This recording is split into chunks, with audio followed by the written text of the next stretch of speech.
안녕하세요. 빠른커피의 김사원입니다. 오늘 케냐 키암부 커피를 볶아볼 예정인데요. 케냐 키암부 피베리 커피입니다. 빈 온도가 170도 정도 됐을 때 로스팅을 할 예정이고요. 600g을 준비했는데 댐퍼는 4에 고정해 놓고요. 빈 온도 약 70도 정도 됐을 때 준비해서 로스팅을 하도록 하겠습니다. 투입하겠습니다. 댐퍼는 이거 첫 배치여가지고 172도에 투입이 됐고요. 그 다음에 이거 피베리 콩이기 때문에 피베리 콩 특징이 뭐냐면 일반 콩이 플랫빈이랑 다르게 약간 땡글땡글하고 되게 작습니다.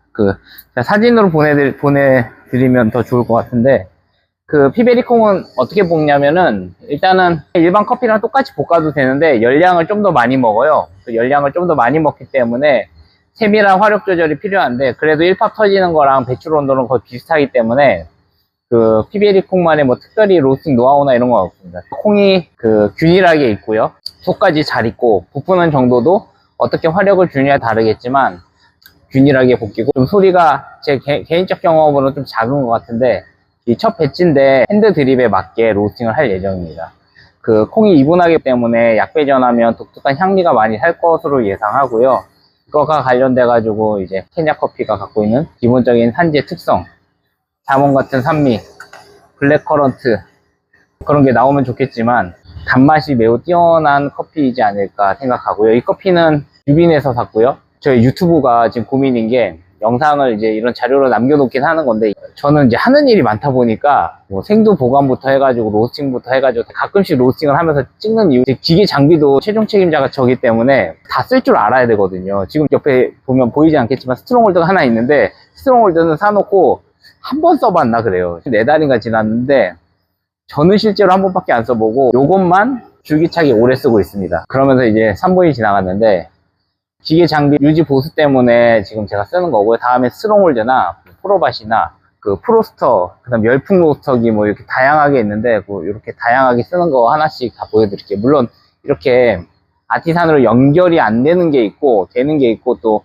크로스터로 연결되는 게 있어가지고 좀 다르겠지만, 이 샘플 로스터기가 그래도 이 빈 아웃과 핀인 이 온도가 다 여기 찍혀요. 그리고 분당 어떻게 올라가는지도 찍히기 때문에 나름 나쁘지 않다고 생각합니다. 이제 사람들은 이런 그래프를 보면서 로스팅 하는 게 발전에 도움이 안 된다고 하는데, 나중에 리뷰를 할 때는, 그리고 누구한테 설명할 때는 이렇게 프로파일을 그려놓는 게 더 좋습니다. 처음 본 사람은 이게 뭔지도 잘 모를 거예요. 이거는 ROR이고요. ROR 값이 일정해야 된다라는 게 이렇게 올라갔다 점점 이렇게 원만한 곡선을 그려줘야 하이 로우 로스팅, 그러니까 로스팅 프로파일상 처음에 화력을 많이 줬다가 점점 화력을 줄이는 안정적인 열량을 주는 모습들을 이 ROR 통해서 볼 수 있고요.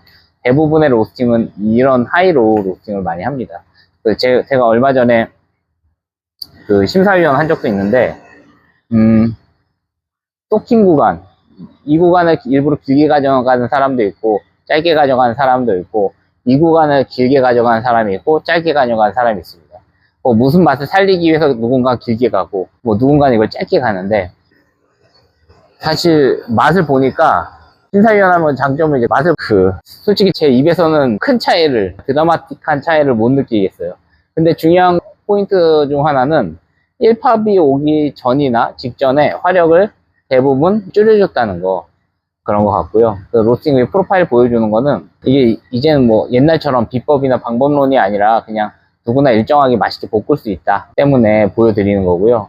일단은 고민인 게, 저희가 다양한 생두를 지금 하고 있는데, 일단 대한민국에서 커피를 생두를 재빠르게 받아서 제일 여기가 빠른 커피잖아요. 그래서 제일 빨리 받아다가 샘플 테스팅을 해가지고 맛을 봐가지고 여러분들이 알리는 역할을 해보고 싶었는데, 물리적 공간 만드느라 활동을 잘 못하고 있어요. 그리고 소비자들이 제가 보니까 가성비를 많이 찾는 것 같더라고요. 이게 맛 상관없이 싼 것만 찾는 분들도 있고, 누군가는 이제 맛을 하는 사람이 있고, 개인적으로 정답을 내린 경우 공부 중이긴 설명드리고 싶은 것 중 하나는, 다양한 걸 이제 맛보면서 제 어떤 기준대로 어떤 건 좋고 나쁘다가 있으면 이제 그런 것들을 좀 알려드리면서, 저희도 생두 판매를 일부 소량이나 직접 대놓고 하진 않고 유튜브 통해서 그냥 일정한 양, 그러니까 제가 공동구매를 통해서, 왜냐면 제 메인 회사가 이제 생두 회사가 아니어서 홈로스팅 하시는 분들 분명히 있거든요. 그러면 이런 걸 갖고 포인트를 좀 잡아볼 수 있거든요. 아, 이 사람은 이배 1팝이 와가지고 이렇게 됐구나. 이 맛이 했구나. 그 다음에 이렇게 볶는구나. 제가 아는 로스터 분들 많잖아요. 그래서 의견을 취합해서 이제 로스팅 하면 그 홈로스팅 할 때 좀 시행착오를 줄이지 않을까. 이런 생각을 좀 합니다. 이제 그러면서 5도 정도가 됐는데 1팝이 사실 터질 때가 됐거든요. 1팝이 터지는 건지 안 터지는 건지 모르겠는데 색깔은 많이 바뀌었어요. 화력을 줬기 때문에 지금 여기 곡선이 좀 올라간 거거든요. 근데 아직 9본인데도 1팝이 터지지 않은 거 보면, 그다음에 여기 전체적으로 이제 올라가고 있죠. 여기 이렇게 여기서 화력을 좀 줬기 때문에 열량이 좀 터지는 것 같습니다. 195, 6 정도에 터지는데 소리가 굉장히 작아요. 1팝이 빠바박 터지는 게 아니라 1팝 소리가 굉장히 작고요. 화력을 조금 줄여주겠습니다. 살짝 끌어주는 건데 6도 이상, 여기서 10도 정도 차이 나게 볶으면 되는데 10도 정도 차이 나면은 샘플 로스팅이겠고 20도 정도 차이 나면은 핸드드림이나 에스프레소나 뭐 이런 중간 배전 정도, 25도 이상 차이 나면은 화력을 줄여줬기 때문에 열량이 줄어든 만큼 요거랑 요게 나중에 변화가 있을 겁니다. 가장 먼저 여기 변화가 있고요. 그 다음에 여기, 그 다음 요거는 이제 드럼 내부의 온도를 체크하는. 아무튼 그래서 로스팅 하시는 분들에게 생두를 저희가 미리 매입해서 일부 배송을 하거나 뭐 이러면 어떨까. 뭐 단위는 뭐 500g일지 1kg일지 모르겠지만 거기에 따른 뭐 수수료가 들어갈 수도 있고요. 아니면 저의 수익일 수도 있는데 1차 크랙이 끝날 때가 된 것 같은데 아직도 터지고 있네요. 티베리콩이 보니까 생각보다 컵소리가 작고요. 색깔이 굉장히 잘 익었어요. 잘 익어가지고 지금쯤 빼면은 맛있을 것 같은데 일단은 화력을 끄고요. 배출 타이밍을 잡아보죠. 이 신맛이 가장 활발할 때고요. 지금처럼 끝났을 때는 단맛이 가장 많을 텐데 이제 배출에 따라서 언제 배출할지 고민하다가 배출을 해보도록 하겠습니다. 이거는 단맛을 내기 위해서 인위적으로 끌어주는 거고요. 급격히 꺾이죠. 배출 타이밍을 잡아서 배출하도록 하겠습니다.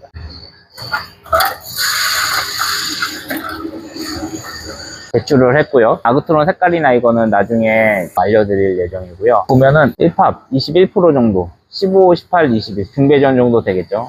그래프로 보면. 네, 커팅을 마무리 졌고요. 커핑하는 모습이랑 커핑 노트 적는 거, 그 다음에 또 측정하는 것들은 제가 조금 이따 보여드리도록 하겠습니다. 네, 콩 났는데 콩이 보면 땡글땡글하죠.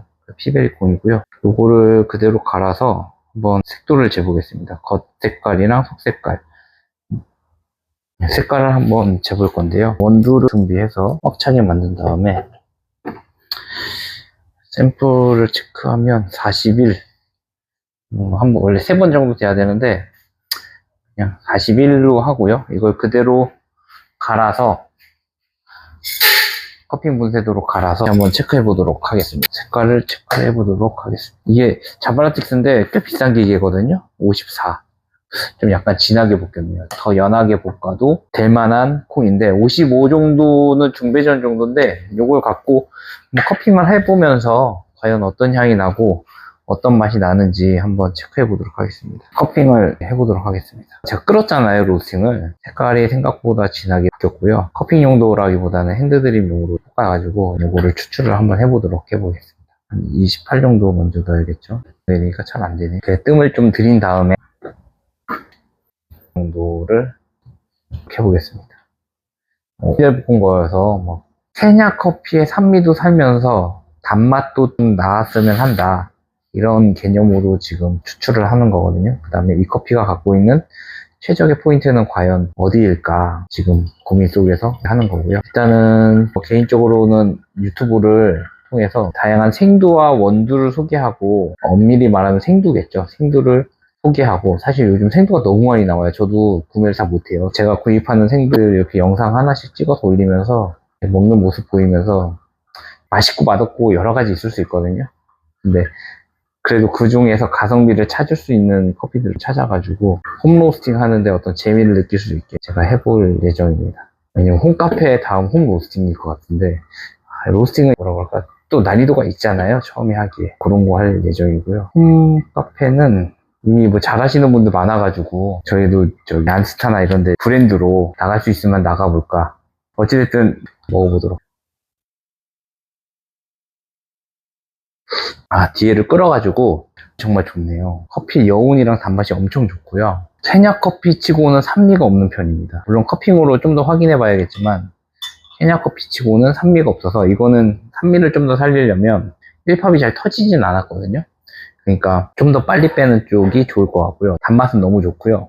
두 번째로 클린컵도 굉장히 좋아요. 그 다음에 초콜릿이랑 이런 맛들이랑 슈가 브라우니 계열의 단맛이 굉장히 많습니다.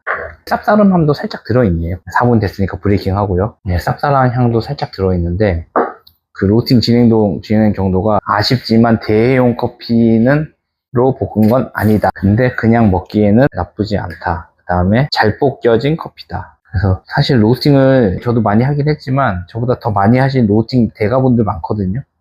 여기 오셔가지고 막 대회 우승하고 뭐 요즘에 난리도 아니신데 그분들이랑 콜라보 해가지고 어떻게 볶는지 물어봐가지고 그들의 로스팅 스타일을 좀 배워가지고 홈 로스팅에 적용하는 방법은 어떤가 이런 생각을 하거든요. 그러면서 이제 생두 같은 거는 아무리면 제가 더 싸겠죠. 예, 저는 그래도 대량으로 사는데 그다음 생두를 직접 수입하는 것도 있어서 맞춰서 공동 구매하면 커피 생두를 가장 싸게 살 수 있는 방법론 중 하나거든요. 다른 것들 좀 추진해보면 어떨까 싶습니다. 이제 5분 지나가지고 한번 커핑용으로 먹어볼게요. 커핑용은 저수율이다 보니까 신맛이 살짝 나네요. 근데 신맛이 막 세거나 막 그러진 않고요. 단맛이 좀 많고요. 이건 좀 덜 볶아도 됩니다. 이 정도 평가하면 될 것 같고 80점 초반 정도 나올 것 같고요. 핸드드립 먹었을 때 단맛이 좋은데 약간 맹한 느낌이 좀 있네요. 시청해주셔서 감사합니다.